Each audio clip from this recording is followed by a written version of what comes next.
Muy buenos días, sean todos ustedes bienvenidos nuevamente a tu programa Sentir Agropecuario, la voz del sector productivo por Fortuna Televisión. Entrando a la página www.tufortunatv.com puedes acceder a la mejor programación streaming televisiva a las 24 horas del día y los sábados a las 7:30 de la mañana sintonizar este programa en vivo para ti. Si no puedes verlo en vivo porque te encuentras en el campo, alguna otra actividad, pues tenemos para ti que al finalizar nuestros técnicos lo suben a nuestro canal de YouTube, Sentir Agropecuario. Te invitamos a suscribirte al mismo también en nuestra cuenta de Instagram, @Sentir Agropecuario, y enviando un mensaje de texto o un WhatsApp si te encuentras en el exterior o acá en el país, al número telefónico +58 414 363 5864. Te podemos enviar los audios de este programa directamente a tu teléfono celular, como lo hacen más de 5,000 suscriptores, entre los cuales se encuentran productores agropecuarios, agrotécnicos y estudiantes del sector. Nuestro programa Sentir Agropecuario llega a ustedes gracias al generoso patrocinio de Laboratorios Aditech y su producto estrella, Lamin, Piedra de Lamer, e Inversiones Barreto Fuenmayor. Hoy tenemos para ustedes un tema sumamente interesante, el cual es claves para el uso de antibioterapia en animales de producción animal, para lo cual tenemos para ustedes un invitado de honor muy especial, como estamos acostumbrados, como es el doctor Gerardo Isea. El doctor Gerardo Isea es médico veterinario egresado de la Universidad del Zulia, de la Facultad de Ciencias Veterinarias, con un doctorado en Ciencias Veterinarias en la Universidad Complutense de Madrid, España. Además es profesor universitario en el área de farmacología y toxicología. Muy buenos días, doctor Gerardo. ¿Cómo está? ¿Cómo le va? Buenos días, Carlos. Muchísimas gracias por esta invitación. Pues es un tema apasionante, el tema de la farmacología y también el de la antibioterapia en toda la medicina veterinaria en general y también, por supuesto, en grandes animales. Admirando aquí un poco también la tecnología para la transmisión en internet, pues una nueva experiencia, sin duda, para mí. Para ustedes, mis queridos productores, estudiantes del sector, agrotécnicos y público en general que siguen este programa, quiero manifestarles que generalmente los animales de producción, hablemos de granja, ranchos, fincas, haciendas, unidades agropecuarias, aras de caballo, diferentes, todo lo que son grandes animales en el área de producción, pues generalmente los medicamentos, y en este caso los antibióticos, son aplicados por el personal que se encuentra, a veces por los propietarios, por el personal que se encuentra, pero hay algunos claves y unos tips que debemos manejar, obviamente asesorados por su médico veterinario, porque no siempre las cosas pueden resultar como tienen que resultar. Por eso es lo importante de que nos instruyamos todos y estemos actualizados en este tema. Doctor, en ese sentido le quiero preguntar, ¿qué significa el uso racional de medicamentos, de la farmacología en general en los animales? Sí, bueno, efectivamente el uso de medicamentos en medicina veterinaria y también en medicina humana debe pasar por la supervisión, la dirección del profesional de la salud, ¿sí? Porque pues estamos administrando sustancias químicas a un organismo vivo y ese organismo vivo puede responder de una manera esperada o de una manera que no esperamos frecuentemente, ¿no? Puede haber entonces reacciones idiosincráticas del propio paciente que no son extrapolables a la población general. Puede haber interacciones medicamentosas, puede haber interacciones del fármaco con alimentos que se estén dando. Entonces eso puede variar la respuesta a la acción farmacológica, ¿sí? Tanto positivamente, porque se puede ver incrementada la eficacia, pero también negativamente hablamos de efectos adversos, efectos colaterales.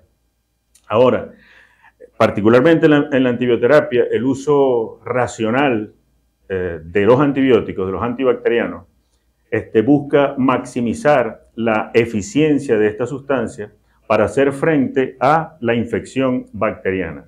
¿Sí? Ese es el objetivo fundamental del uso racional. Y por supuesto, va a la par de esto, prevenir la aparición de resistencia. Entonces, esos son los objetivos fundamentales de una antibioterapia racional.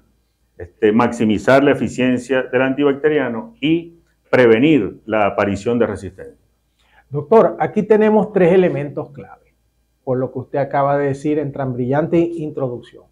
Primero, la resistencia que pueda generar aquella bacteria cuando estamos aplicando un antibiótico, bien sea en la dosis no adecuada, en la duración no adecuada, o no sea el adecuado para el grupo bacteriano que deseamos atacar. Entonces vamos a generar más bien resistencia en el grupo bacteriano y a empeorar la situación. La segunda es que cuando hablamos de animales de producción de alimentos, esos alimentos van al consumo humano. Y si esos alimentos llevan todavía residuos de esos antibióticos, pueden generar también la misma resistencia en el ser humano. Y la otra es que podemos causar una situación adversa o antagónica a lo que queremos resolver. ¿Es eso correcto? Sí, básicamente lo que siempre se debe recordar es, al momento de administrar un antibacteriano para prevenir la aparición de resistencia, es administrarlo, por supuesto, a la dosis adecuada. ¿Sí? Hay antibacterianos que tienen un rango de dosis más amplio que otros. Esto ya tiene que ver con la seguridad de ese fármaco. Por ejemplo, los aminoglicósidos tienen en general un margen de seguridad más estrecho si lo comparamos con los betalactámicos. ¿Sí? Entonces, el médico veterinario, y atención que digo, el médico veterinario, ¿sí?, puede jugar, entre comillas, con ese rango más amplio y permitirse, por ejemplo, la aplicación de una dosis de ataque ante un cuadro infeccioso agudo. ¿Sí? No sucede lo mismo con antibacterianos del grupo de los aminoglicósidos, donde ese rango de seguridad es más estrecho. ¿Sí? Menos sucedía con otros antibacterianos que definitivamente han sido eliminados de su uso en animales de producción, como el cloranfenicol, ¿sí?, que por su característico efecto adverso de producir aplasia medular fue eliminado en animales de consumo humano. Entonces la dosis debe ser respetada. La dosis debe ser respetada, eso es algo fundamental. El intervalo entre dosis, cada cuánto tiempo lo voy a administrar, cada 8 horas, cada 12 horas, cada 24 horas, eso es fundamental también para evitar la generación de resistencia bacteriana. Y lo otro, el tiempo de duración. En medicina veterinaria se estila de 3 a 5 días la administración de un antibacteriano. Sin embargo, en cuadros de neumonías, por ejemplo, la pauta de administración ha variado y se estila administrar el antibacteriano hasta por 14 días inclusive para hacer frente a un cuadro infeccioso bacteriano que genere una neumonía. Entonces son tres aspectos fundamentales para tratar de mantener la eficacia del antibacteriano y evitar la aparición de resistencia. Doctor, usted mencionó dos grupos de antibióticos. Habló de los beta-lactámicos y de los aminoglicósidos. ¿Esa es la clasificación de los antibióticos? Bueno, los antibacterianos tienen varias clasificaciones, ¿no? Puede haber una clasificación química, puede haber una clasificación por su mecanismo de acción, puede haber una clasificación por su efecto frente a la bacteria, es decir, y todas esas se usan, ¿no? Todas esas se usan al momento de incluso de decidir la elección terapéutica de que se trate, ¿no? Por ejemplo, bactericidas bacteriostáticos, ¿no? Los bactericidas, los que producen la muerte casi inmediata de la bacteria por lisis de la pared celular, por ejemplo, ¿no? O bacteriostáticos, los que detienen el crecimiento bacteriano. Entonces, ¿por qué digo eso de que esa clasificación puede determinar la selección del antibacteriano al momento de hacer frente a una infección bacteriana? Porque si estamos frente a un cuadro agudo, entonces lo ideal sería seleccionar un antibacteriano bactericida, ¿sí? No bacteriostático, porque iríamos a atacar esa infección de una forma más pronta. Igual que deberíamos seleccionar ante un cuadro agudo de infección bacteriana la administración endovenosa, ¿sí? Porque también vamos a atacar de una manera más pronta esa infección bacteriana. ¿A qué me refiero con eso de atacar la infección bacteriana de una manera más rápida? Que cuando lo administro por vía intravenosa, entonces esas concentraciones plasmáticas, que es al final lo que buscamos con la administración de cualquier fármaco, en este caso con la administración de antibacterianos, las concentraciones plasmáticas efectivas se van a alcanzar mucho más rápido si la administramos directamente en el torrente circulatorio, si utilizamos otra vía de administración, por ejemplo, como la vía intramuscular. Perfecto, doctor. Y en ese sentido, ya hablando más específicamente, ¿qué podemos decir de lo que es el uso racional de la antibioterapia? ¿A qué nos referimos con esto? Ya hablamos en efecto en los fármacos general, pero el uso racional de antibioterapia, ¿a qué nos referimos?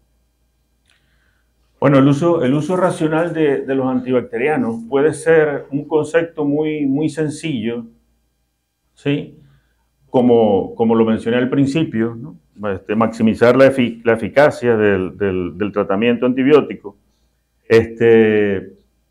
o prevenir la aparición de resistencia, pero también puede ser un concepto mucho más complejo, porque la antibioterapia racional incluye que debe haber una buena alimentación de los animales, ¿sí? Para que el tratamiento antibiótico tenga efectivamente efecto, ¿sí? Porque al final al final de todo, aunque parezca un poco increíble, ¿sí? La eficacia del tratamiento y la completa curación de la infección bacteriana va a ser consecuencia de la actividad del aparato inmunológico del paciente, ¿sí? Entonces, siempre lo digo en las clases, si eso no fuese así, el problema del síndrome de inmunodeficiencia adquirida no sería problema ni siquiera en el humano. Pero precisamente, como el síndrome de inmunodeficiencia adquirida afecta el aparato inmunológico, las bacterias terminan creando resistencia ante la continua exposición a los antibacterianos, ¿verdad? Entonces, para que ese tratamiento antibiótico sea efectivo y forma parte del uso racional, entonces debe haber unas prácticas generales en la unidad de producción que garanticen esa eficacia. Y entre esas prácticas generales debe garantizarse la buena alimentación de los animales, ¿sí? Bueno, ahora vamos a un espacio comercial y retornaremos con ustedes con tu programa Sentir Agropecuario, la voz del sector productivo.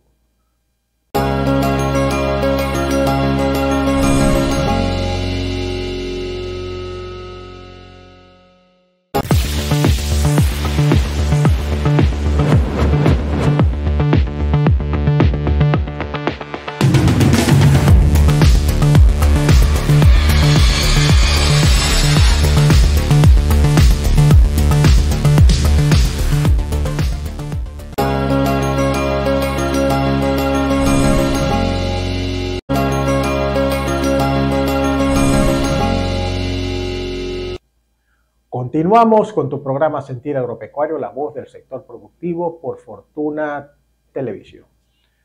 Queridos amigos, ya lo saben que la suplementación mineral es fundamental en nuestros animales de interés zootécnico para mejorar la eficiencia reproductiva, para mejorar la ganancia de peso, y los minerales, tanto macros como microelementos, son fundamentales para todo lo que es la homeostasis, el desarrollo de nuestros animales.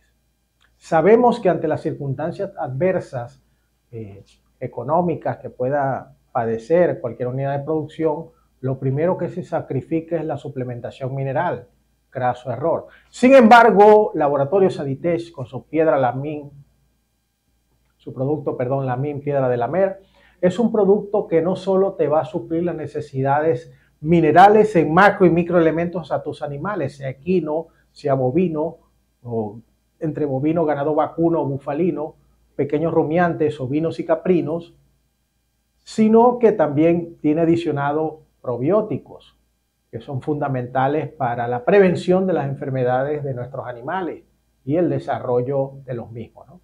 Y esta piedra de la mer tiene la particularidad que puede actuar bajo la intemperie, no se deshace con la lluvia, no se deshace con el sol, con todos los elementos adversos de los climas que puedas tener en tu unidad agropecuaria, y tiene una altísima palatabilidad, como lo has visto en nuestros comerciales.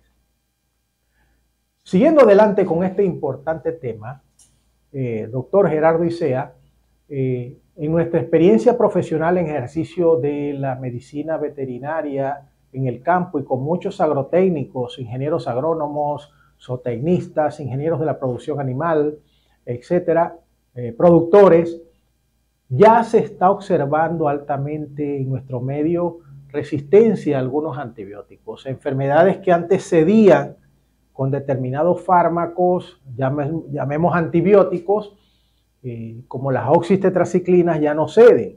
Diarreas de los becerros que antes con la sulfa se resolvían, ya no se están resolviendo. Obviamente, técnicamente nosotros sabemos que allí se puede estar generando un problema de resistencia. Quisiera que nos hable en este sentido para que nuestros productores comprendan y todos los amigos interesados en este tema comprendan qué es lo que puede estar sucediendo, qué significa la resistencia a los antibióticos y qué podemos hacer para evitarla. Sí, bueno, la resistencia a los antibacterianos es que las bacterias desarrollan mecanismos diferentes para, digamos así, esquivar la acción del antibacteriano. Pueden producir enzimas que rompen la estructura química del antibacteriano y por ese medio lo inactivan. Otros mecanismos, quizás los podemos llamar más finos, más sofisticados, es que cambian la estructura de los sitios receptores a donde llega el antibacteriano. Si va a unirse a una proteína bacteriana y que tiene una determinada estructura química, entonces ese sitio de unión lo cambian para que el antibacteriano no pueda unirse, ¿no? Entonces por ese mecanismo crean resistencia. Ahora, estaba pensando al momento de escucharte que, bueno, finalmente llegó esa resistencia, ¿no? Porque era curioso observar, leer en los libros, en los textos, en investigaciones científicas del momento, como en otros países donde había una cría, y la hay todavía, intensiva de ganado, por ejemplo, clásico los Estados Unidos, entonces ya se hablaba de una resistencia a la oxitetraciclina. Sin embargo, aquí nosotros la seguíamos utilizando, ¿sí? ¿Pero por qué? Porque nuestro tipo de producción es más extensivo, ¿no? Entonces, la exposición, la presión de selección sobre las bacterias era menor, ¿verdad? Entonces, tardó más en aparecer la resistencia, ¿no? Entonces, pero finalmente, producto del mal uso, del abuso, llegó y apareció esa resistencia bacteriana. Esos mecanismos, pues, son inherentes a las bacterias y los van a desarrollar, y la tardanza era que pasara el tiempo o que se continuara mal utilizando o abusando del uso de estos antibióticos. Ahora, dentro de las pautas de uso racional de antibacterianos, así como nombramos que es un conjunto de cosas, y que dentro de ese conjunto de cosas está, por ejemplo, la buena nutrición de los animales, mantener o saber la dosis, el intervalo entre dosis y la duración del tratamiento, está también llevar el registro de los antibacterianos que estamos utilizando y la eficacia de esos antibacterianos. Entonces, por ejemplo, así como en un programa anterior tuyo pude escuchar que es necesario el registro de la producción animal para el mejoramiento genético, para evitar la resistencia bacteriana, también es necesario llevar un registro del uso de antibióticos, de las dosis que estamos usando, a qué animales se los estamos colocando, para tener esa historia farmacológica, que al momento de hacer una anamnesis, los médicos veterinarios, los técnicos, sabemos que es la historia que rodea la aparición de una enfermedad y una serie de preguntas que el médico veterinario debe hacer dentro de esa anamnesis. También se incluye específicamente una anamnesis farmacológica. Entonces, ¿a qué dosis estamos utilizando los antibacterianos? ¿Cuáles antibacterianos estamos utilizando? ¿Por cuánto tiempo los hemos utilizado? Una serie de aspectos que deben llevarse como registro. Doctor, eso que usted está diciendo es sumamente importante, sumamente importante. Lo quiero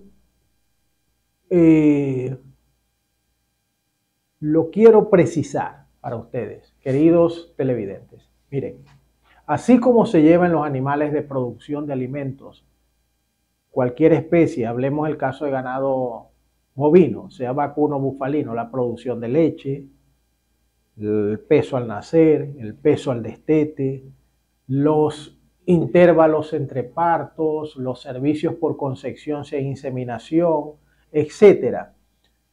Debe abrirse una historia médica a cada animal. Eso es muy importante. ¿Por qué? Porque en esa historia cada animal va a representar allí, así como cuando usted va al médico y cuando va a la unidad hospitalaria, usted lo reciben y le abren una historia, y cuando usted vuelve a ir sacan su historia y los médicos revisan y ven su historial, todo lo que usted ha padecido, todos los fármacos que se han utilizado. Así se debe hacer con los animales, porque eso nos va a permitir organizar y precisar cuáles son el uso racional que vamos a utilizar para poder resolver una situación y saber lo que está sucediendo. Eso hay que recalcarlo fundamentalmente. Debe formar parte de los registros. Sabemos que nuestra problemática acá en Latinoamérica es que muchas unidades de producción todavía no están comenzando a llevar registros, pues, y van a ciegas. Van a ciegas, lo que llaman a trocha y mocha. Y eso particularmente, recordemos que una unidad de producción es un negocio, es una empresa. Debe dar dividendos, debe dar ganancia, debe dar utilidad. Y todo esto es posible y lo maximizamos en el momento que llevemos y registremos información y analizar la misma, porque de nada nos sirve la información guardada en un cuaderno o guardada en un computador y que no se analice. Bueno, ahora vamos a otro espacio comercial y continuaremos más adelante con este interesante tema.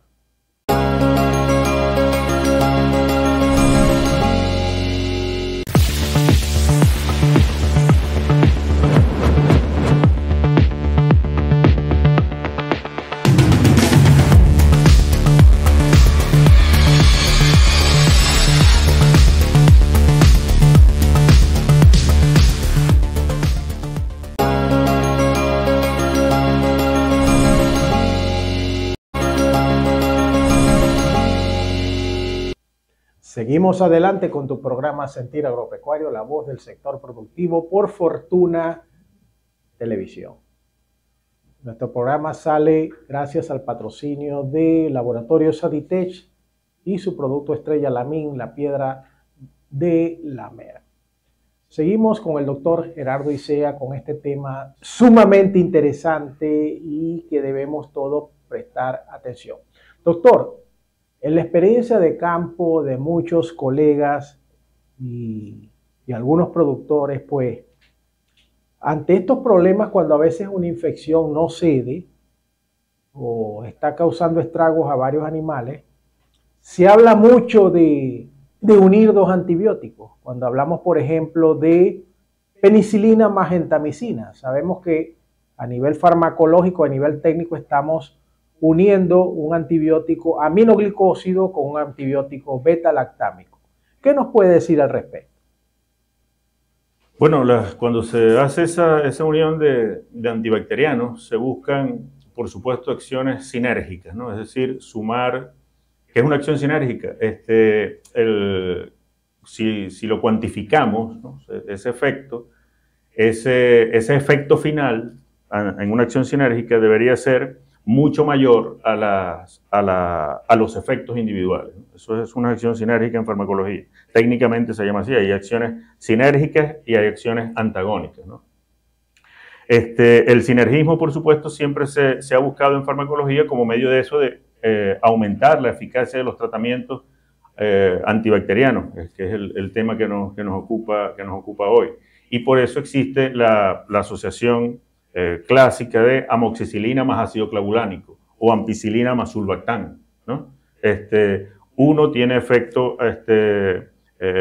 destruyendo la pared celular del microorganismo y el otro no tiene efecto no tiene efecto significativo antibacteriano, pero sí produce inhibición de las enzimas que destruyen a los agentes beta-lactámicos. Entonces, por ese mecanismo se produce un efecto sinérgico. Otro ejemplo clásico es el de las sulfas más trimetoprim, ¿sí? La sulfa tiene un mecanismo de acción inhibiendo un paso de la síntesis del ácido fólico por parte de las bacterias, y el trimetoprim inhibe esa síntesis en otro paso, entonces hace un efecto sinérgico, el efecto se potencia, ¿no? Entonces siempre se busca ese efecto para incrementar ese efecto farmacológico. En el caso de las penicilinas y los aminoglicósidos, me resulta curiosa la observación, porque todavía se encuentran algunos productos farmacológicos que dicen que no se deben administrar juntos. ¿Sí? ¿Por qué? Argumentando que uno es bactericida y otro es bacteriostático fundamentalmente. Entonces se encuentran algunas especialidades farmacéuticas, como se les debe llamar, que dicen, de uso veterinario por supuesto, que no se deben usar esa mezcla porque se produciría más bien un antagonismo, pero al contrario, la práctica en realidad es que se produce un sinergismo. ¿Y por qué se produce el sinergismo? Porque uno debilita, destruye la pared celular y entonces facilita la entrada del otro antibacteriano que va a actuar en el interior de la célula bacteriana, inhibiendo la síntesis proteica. Todo esto lleva a tener como principio de un médico veterinario que debe tener, y siempre lo digo en las clases a los que se están formando, debe tener su arsenal terapéutico. ¿A qué se refiere eso del arsenal terapéutico? Que debe tener su grupo de medicamentos que conoce muy bien. ¿Y qué significa eso de conocer muy bien? Conoce el mecanismo de acción, conoce las interacciones, si hay interacciones sinérgicas o hay interacciones antagónicas, conoce la dosis, conoce los efectos adversos, ¿sí? Y conoce, de acuerdo a los datos que pueda llevar de su registro, también las potenciales o niveles probables de resistencia que existan hacia esos productos que está utilizando. Entonces, es muy importante siempre recalcar a los médicos veterinarios que deben tener su arsenal terapéutico y no ponerse, salió la novedad, entonces ya lo voy a usar. No, debo tomarlo siempre con actitud analítica, con actitud científica, pues ver de qué se trata ese nuevo antibacteriano, cómo actúa, es de primera elección o no para una infección bacteriana, porque recordemos que los antibacterianos, particularmente los antibacterianos, son, digámoslo así, en términos belicistas, son armas, ¿sí?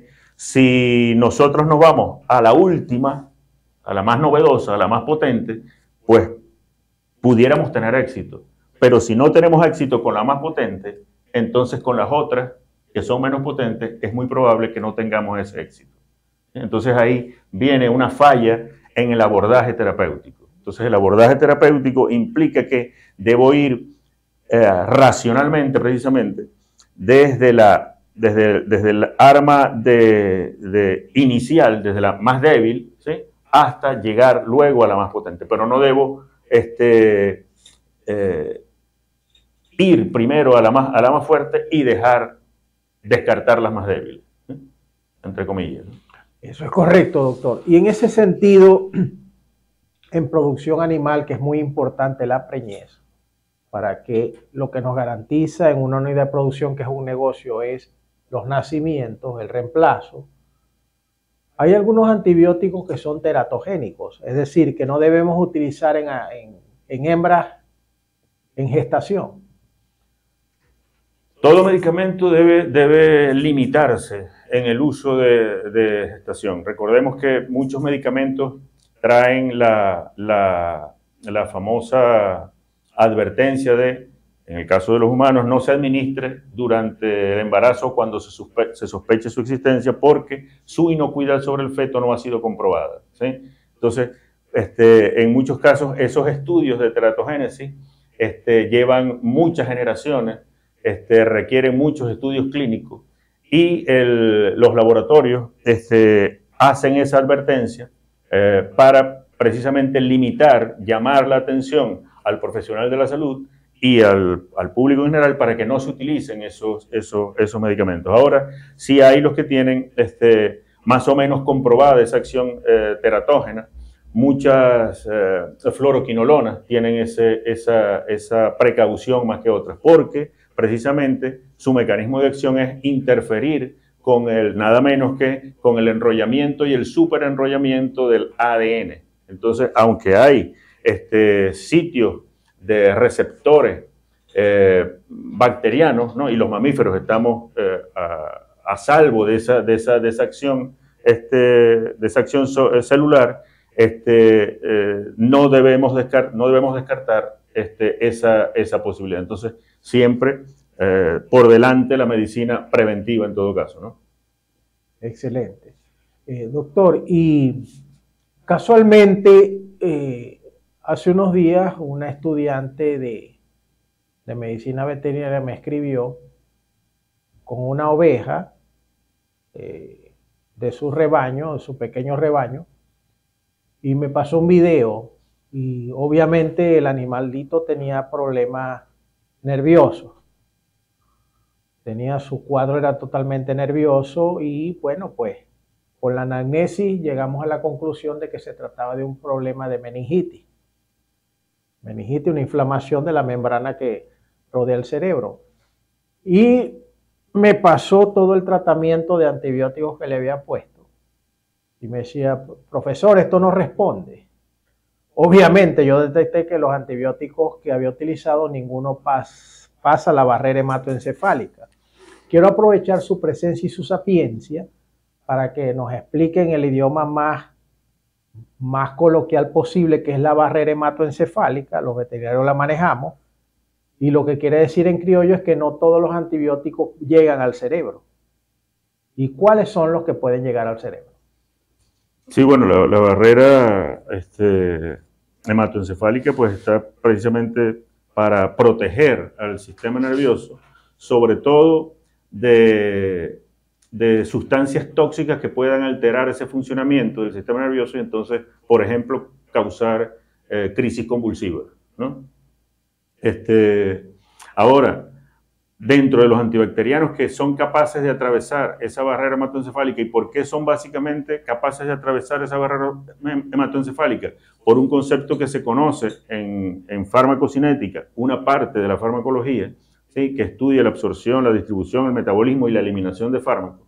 Entonces pueden alcanzar el sistema nervioso central porque son lo suficientemente liposolubles. ¿A qué se refiere eso? Las membranas celulares, las membranas que conforman la piel, que conforman cada célula de nuestro organismo, están formadas por una bicapa lipídica, es decir, tienen aceite, grasa en su composición, ¿sí? Entonces esos antibióticos lo suficientemente liposolubles pueden atravesar por difusión pasiva, no a través de un canal o a través de un transportador, etcétera, sino que por difusión pasiva pasan como atravesar se filtran a través de una pared, como puede haber, por ejemplo, una filtración de agua, ¿no?, que llega de un lado a otro de la pared. Así puede pasar el antibacteriano hasta alcanzar los sitios efectores, ¿no? Entonces, lo suficientemente liposolubles deben ser aquellos fármacos que se utilicen para tratar esos cuadros de meningitis. ¿Cuáles? Bueno, hay uno que ya debe insistirse en él, no se utiliza el cloranfenicol, ¿sí? Si no fuese por su potencial tóxico, fuera uno de los antibacterianos más perfectos, porque era de amplio espectro y muy liposoluble, útil para tratar esos cuadros infecciosos, pero pues el efecto de aplasia medular lo fue descartando. Ahora, otros que también son lo suficientemente liposolubles, las fluoroquinolonas. Las fluoroquinolonas, desde ese punto de vista cinético, tienen una característica que es que se comportan igual alcanzan las mismas concentraciones plasmáticas en 2 horas, en 30 minutos, todas se comportan más o menos igual, aun si son administradas por vía oral o por vía intramuscular, por ejemplo. Entonces, ¿por qué? Porque tienen ese característico comportamiento farmacocinético. Y lo más llamativo de esa característica es la alta liposolubilidad, que es un concepto que debe tenerse siempre muy presente. Bueno, ahora vamos a otro espacio comercial y continuaremos con ustedes con tu programa Sentir Agropecuario, la voz del sector productivo.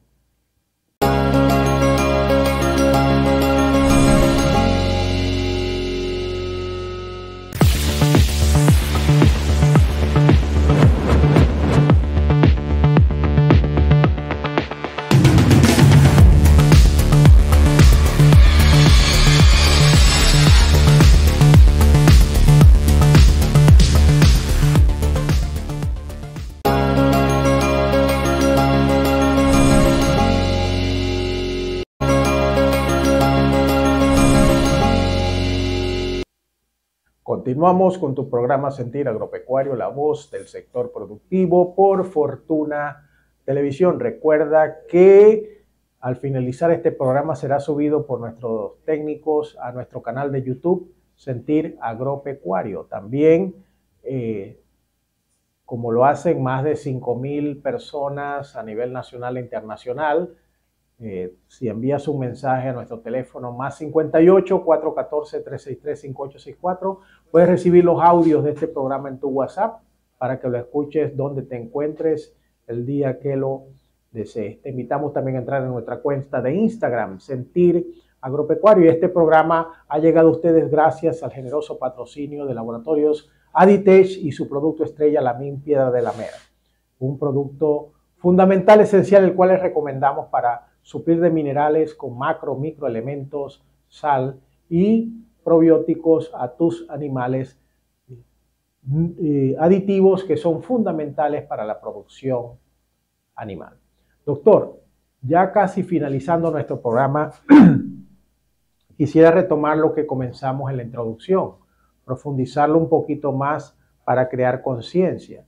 Todos los antibióticos de uso en veterinaria, sobre todo en producción animal, hablamos de producción animal cuando lo aplicamos a aquellos animales que su producto directo, bien sea carne o leche, o subproductos de los mismos, llámese quesos, mantequilla, crema de leche, yogurts, helados, alimentos procesados cárnicos como jamones, chorizo, mortadela, boloña, pastrami, etcétera, etcétera, chistorras, salchichas, todos estos productos no deberían llevar antibióticos que fueron aplicados a esos animales. ¿Por qué? Porque van a generar un problema en la salud humana que quisiera que usted lo profundizara.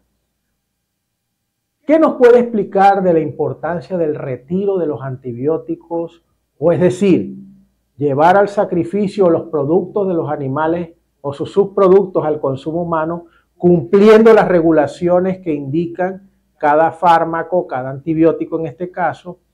¿Y qué puede producir si no acatamos esta norma? Bueno, el rango de las cosas que se pudiesen producir es amplio, ¿no? Si nos pasamos, si hablamos de la farmacología general, todo medicamento que sea administrado a animales de producción de alimentos debe tener un tiempo de retiro, a menos que sea inocuo totalmente, que sea considerado que es inocuo. Pero, por ejemplo, el clenbuterol, que es un agonista beta 2, ¿sí? Pero que también tiene actividad sobre los beta 1. ¿Qué es eso de beta 1, beta 2? Bueno, son receptores que están en pulmón, producen broncodilatación, pero los beta 1 son otros receptores sobre los cuales puede actuar el fármaco y pueden producir incremento de la frecuencia cardíaca. Entonces el clenbuterol, que no es un antibacteriano, se utilizó en cerdos para mejorar el acabado, la cobertura de grasa, ¿no? Entonces, es un ejemplo que siempre pongo en las clases. Entonces, precisamente para ilustrar eso de la importancia del tiempo de retiro. Entonces, ¿por qué se limitó su uso? ¿Por qué se establece el tiempo de retiro del clenbuterol? Porque si se permitían determinados niveles de esa sustancia en un producto que iba a ser consumido por pacientes susceptibles, afectados del corazón, por ejemplo, entonces esa cantidad, por pequeña que fuese, le podía producir una alteración cardíaca. Entonces esa es la importancia para la salud pública. Fíjate la importancia de la profesión veterinaria. Es una profesión que yo admiro mucho porque ahora la admiro más que cuando comencé a estudiar, porque es una profesión que tiene que ver con todo, tiene que ver con el medio ambiente, tiene que ver con la salud animal, tiene que ver con la salud humana, ¿sí? Entonces ahí está un claro ejemplo de la importancia de la medicina veterinaria para contribuir con la salud pública, ¿sí? En el caso de los antibacterianos, pues prevenimos la aparición de resistencias, ¿no? Con el uso correcto y el tiempo de retiro adecuado. ¿Qué es el tiempo de retiro? El tiempo en que debe ser, el que debe transcurrir desde que se administra la última dosis de ese medicamento hasta que el animal es enviado a sacrificio, ¿sí? Y fíjate que es importante eso del tiempo de retiro, y se puede ilustrar en el caso de los antibacterianos con un ejemplo ya casi que clásico, anecdótico en este momento, el de la enrofloxacina, una fluoroquinolona, y el de la ciprofloxacina.